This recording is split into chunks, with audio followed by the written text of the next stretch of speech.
Hello guys, welcome back to the channel. So after putting on my throttle assist, I haven't really gone out for an extended ride. It looks beautiful out here today, but in reality it's quite cold and you feel the cold weather in your face when you're riding. I've been worried recently about the cone set and the issues people have been having with it.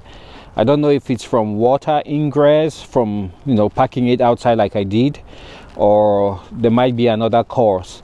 And I'm also worried about how to grease it. If there's an easier way, maybe, I don't know. I haven't disassembled this assembly before, the headset, the stem, so I don't really know how it works. But I'll be interested to know what you guys have for a solution to grease the top and the bottom bearings.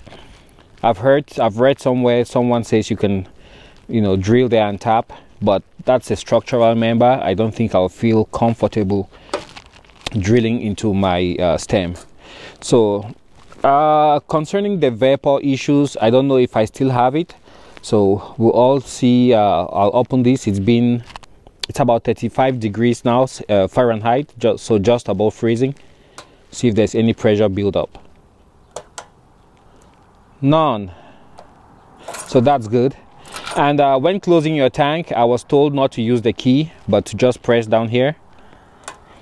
That if you use the key, somehow you would damage the mechanism. So when you open the tank, you close and you just press. That's what the sales guy in Spearfish, South Dakota told me. Apart from that, everything is still looking good. Today is a bit warmer compared to the last couple of days, so we should have no problem starting the bike. I've noticed that issue with starting is mostly when the temperature drops. Same thing happens with the Roxor, going now to second year, and I'm still on the original battery. But if the temperature drops anywhere below, I would say 20 degrees Fahrenheit, you have a hard time cranking that thing, or this one. All right, let's get on the bike. Have the steering lock on. Okay, it feels kind of weird because to get this mirror to work, I had to loosen this bolt a little bit and then, push the brake lever a little bit forward. That way it brought this up and I can now use it somewhat. Same deal over here. If you have issues with the mirror, you can push the lever, loosen it, push it forward, and then you can start seeing behind you. Okay, turn that on, turn on the key, kickstand up. We are in gear, so put it in neutral, and we are ready to fire her up. No! No! Oh, this is bad. Oh man.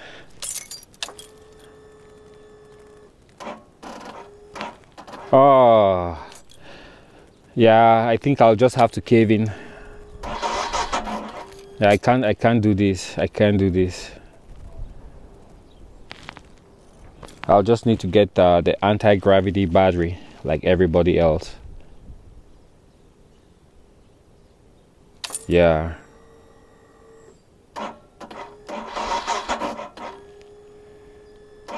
No, no, no.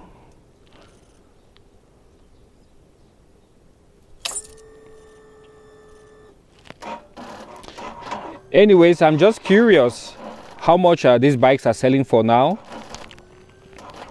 Yeah, no luck. Oh, bummer.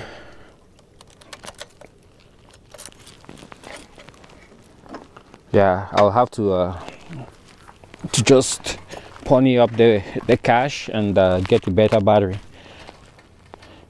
This sucks. Yeah, but I'm just curious how much you guys are paying for your bikes in 2021. I don't know if the bikes are affected by the chip shortage that we were having for vehicles.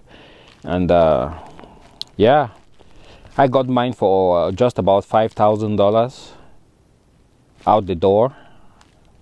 And the first service was supposed to be about $300, I think. They wrote it on the paperwork, and that was due, I think, 300 miles, or was it 500 miles? 300 miles, I think. But the shop in Spearfish, that's about 5 hours from me, 5-6 hours one way. So to go and come back, that's a whole more than a day, because you have to get there, drop the bike off, and it might take for, I don't know, 1 day, 2 days.